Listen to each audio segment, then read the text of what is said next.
¿Qué hay, chavales? Hoy os traigo un tuto sobre el encendido eléctrico por batería. Delco, ¿no? Bien. La energía necesaria para la inflamación de la mezcla aire-combustible se consigue haciendo saltar una chispa eléctrica en el seno de la masa gaseosa por medio de una bujía. Para ello se utilizan diferentes sistemas. Uno de ellos es el Delco, que se compone, como miramos aquí, sería este.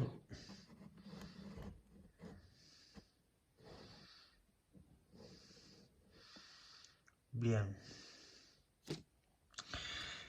De una batería, que es una serie de acumuladores, que sería esta. Una bobina de inducción, que sería esta. Un ruptor o interruptor, ¿no? Un distribuidor, que sería este. Pues bien, y la bujía, ¿no? De encendido, ¿no? Que sería esta de aquí, claro. Pues bien, la batería, su misión es la de suministrar la corriente necesaria para el encendido de la mezcla. La batería, la bobina, que sería esta de aquí, se utiliza para transformar la corriente de baja tensión suministrada por la batería en corriente de alta tensión para ser utilizada en la bujía.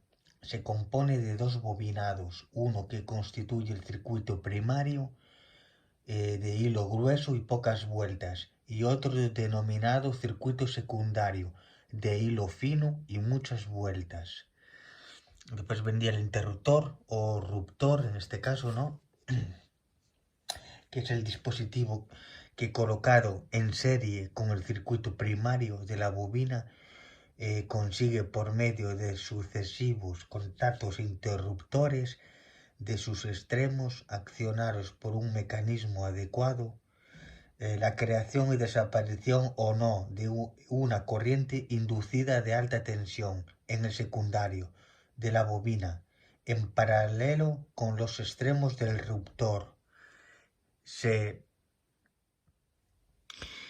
conecta a un condensador cuyo objeto es absorber las chispas y evitar que se formen arcos entre los contactos del ruptor o interruptor en el momento de efectuarse la apertura. Distribuidor. Es el elemento que recibe la corriente de alta tensión del secundario y la envía a la bujía en el instante oportuno, durante un corto periodo de tiempo. Contiene a su vez un mecanismo de avance al encendido, el cual puede ser variable, manual o automático. Este sistema además tiene una dinamo, ¿no? Para efectuar la carga de la batería o sustituir esta como suministradora de corriente al primario de la bobina durante el funcionamiento del motor. Bien, ahora vendría el carburador. Bien, la carburación tiene por objeto proporcionar una mezcla aire-combustible en una proporción adecuada para desarrollar la mayor cantidad de calor posible en el interior del cilindro de los motores de explosión. Esta mezcla debe reunir proporción adecuada, homogeneidad y constancia. Proporción adecuada. La cantidad de aire y combustible que debe tener una determinada proporción para evitar tanto las mezclas pobres como las mezclas ricas.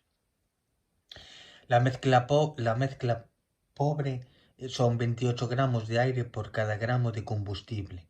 La mezcla rica son 8 gramos de aire por cada gramo de combustible. Y la mezcla idónea, o sea, la mejor, son 16 gramos de aire por cada gramo de combustible. La idónea son 16 gramos.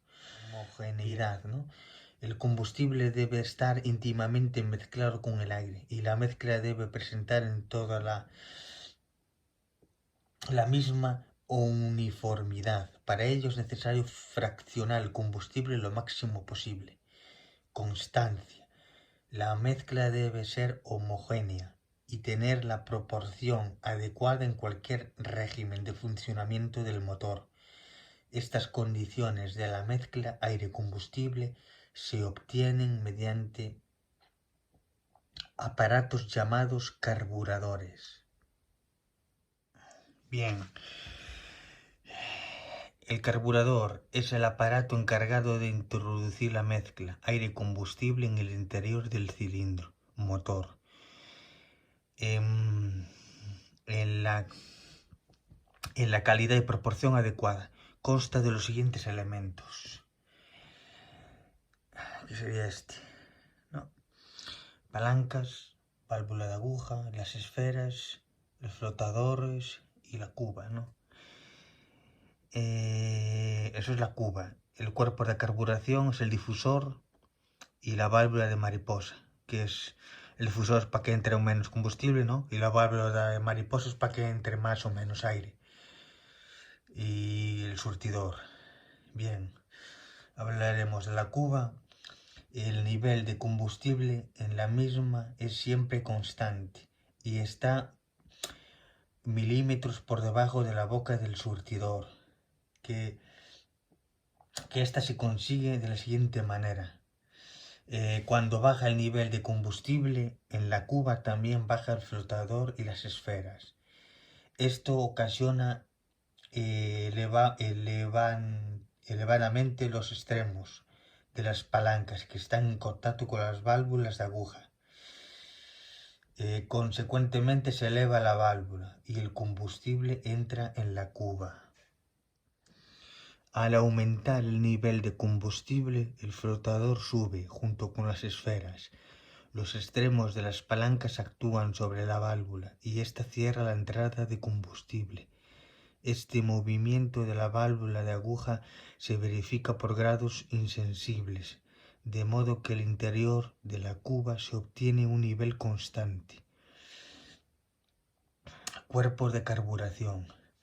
En este cuerpo se han practicado 3 aberturas.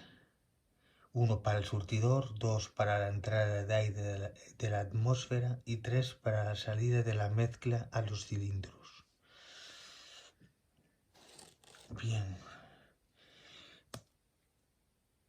Aquí está, ¿no? Para efectuar esta mezcla se dispone de un difusor. Que sería este.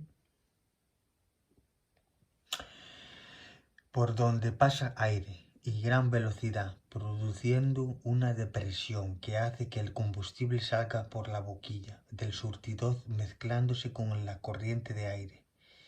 Dispone además de una válvula denominada mariposa, válvula de mariposa, para regular la entrada de la mezcla en el interior del cilindro. Y surtidor. Este elemento va colocado concretamente con el difusor y está situado en la zona máxima de presión. Y sería este, chavales. Y aquí sería este. Válvula de aguja, flotador, ¿no? Como miramos aquí también, ¿no? Válvula de mariposa, en este dibujo también lo miramos aquí. El surtidor, difusor y el aire, ¿no? Donde da el surtidor, la mezcla de combustible y la válvula mariposa, donde es el aire, ¿no? Se regula, ¿no? Y las cubas. El dibujo. Que está situado el surtidor, ¿no? Con el difusor.